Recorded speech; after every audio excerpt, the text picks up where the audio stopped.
मलियाबाद में मां और बेटी की बेरहमी से की गई हत्या का लखनऊ पुलिस ने 36 घंटे के अंदर खुलासा कर दिया। मुख्य आरोपी गिरफ्तार कर लिया गया और जिस डंडे और धारदार हथियार से मां बेटी की बेरहमी से हत्या की गई वो भी बरामद है। किस तरीके से हत्याकांड को पकड़ा गया हत्यारोपी, क्या ऐसे बिंदु थे जिससे शक हुआ, हमारे साथ बात करने के लिए डीसीपी वेस्ट विश्वजीत श्रीवास्तव जी हैं। सर, क्या ऐसा इन्वेस्टिगेशन में था और ये कौन व्यक्ति था जिसने इस हत्याकांड को अंजाम दिया और आप लोग इस तक पहुंचे? 16 तारीख को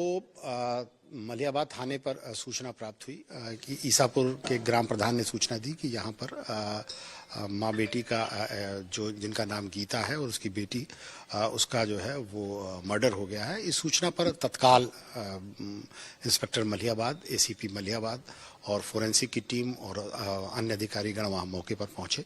और वहाँ पर घटनास्थल का निरीक्षण किया और देखा तो वहाँ पर माँ बेटी के शव पड़े थे जिनको मारा गया था। इसको तत्काल इनका पंचायतनामा और पोस्टमार्टम कराकर शव को भेजा गया और संबंधित धाराओं में मुकदमा दर्ज करके 2 टीमें गठित की गई, जो एक एसीपी मलियाबाद और एक एसीपी बाजार खाला के नेतृत्व में थी। इसके अलावा लखनऊ की क्राइम ब्रांच टीम और डीसीपी वेस्ट की क्राइम ब्रांच टीम और सर्विलांस टीम सभी लोग लगे और 36 घंटे में इसका खुलासा किया गया। जो आरोपी इसमें आया उसका नाम था विकास कनौजिया, जो दूर के रिश्ते में मृतका के पति का भतीजा लगता था और वो उसी गांव में करीब उसके घर से 200 मीटर की दूरी पर रहता था। जो प्रथम दृष्टया बात सामने आई कि ये प्रेम में असफल होने की वजह से जो उस महिला से प्रेम करता था मृतका से, उसकी वजह से इसने ये काम किया। महंगे गिफ्ट दिए, क्या ऐसी वजह थी? उस दिन रात में क्या ऐसा कन्वर्सेशन हुआ जिससे हत्या तक, और ये अंदर घर में प्रवेश कैसे किया? क्योंकि जब वहां पे गए तो फोर्स एंट्री भी नहीं थी, दरवाजा अंदर से बंद था।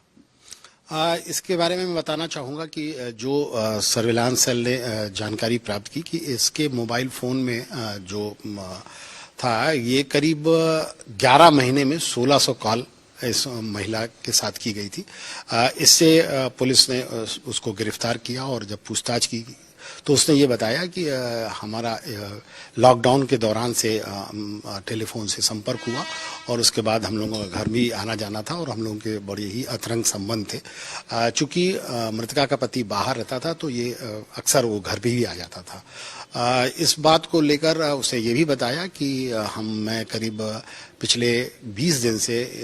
इस महिला ने इसको ब्लॉक कर दिया था, इसका फ़ोन भी नहीं उठा रही थी और ना ही वो इससे बात कर रही थी। इस बात से वो बहुत ही क्षुब्ध नाराज़ था और फिर उसने 15 तारीख और 15/16 की रात में ये डिसाइड किया कि आज वो जाकर उसे मिलेगा और फिर वो घर, आमतौर से तो वो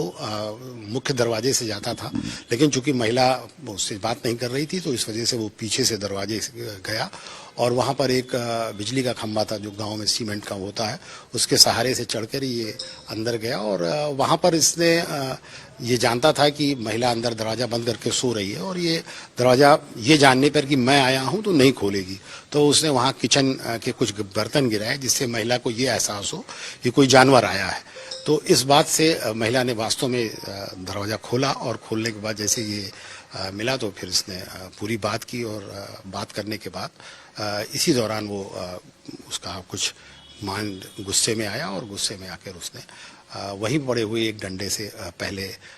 बेटी को, पहले माँ को मारा और उसके बाद जब बेटी रोने लगी तो उसको भी मारा और फिर घर के ही किचन से जो है वो चाकू लाकर उनके दोनों के गर्दन पर वार कर दिया। उसके बाद वो वहीं के बाथरूम में उसने एक बाल्टी में अपना हाथ भी धोया और जिस रास्ते से आया था उसी रास्ते से वापस होकर फिर चला गया। ये इसमें कुछ पैसों का लेन देन, ये पैसा गिफ्ट भी देता था और कर्जे में भी आ गया था, इसने जो पूछताछ में बताया?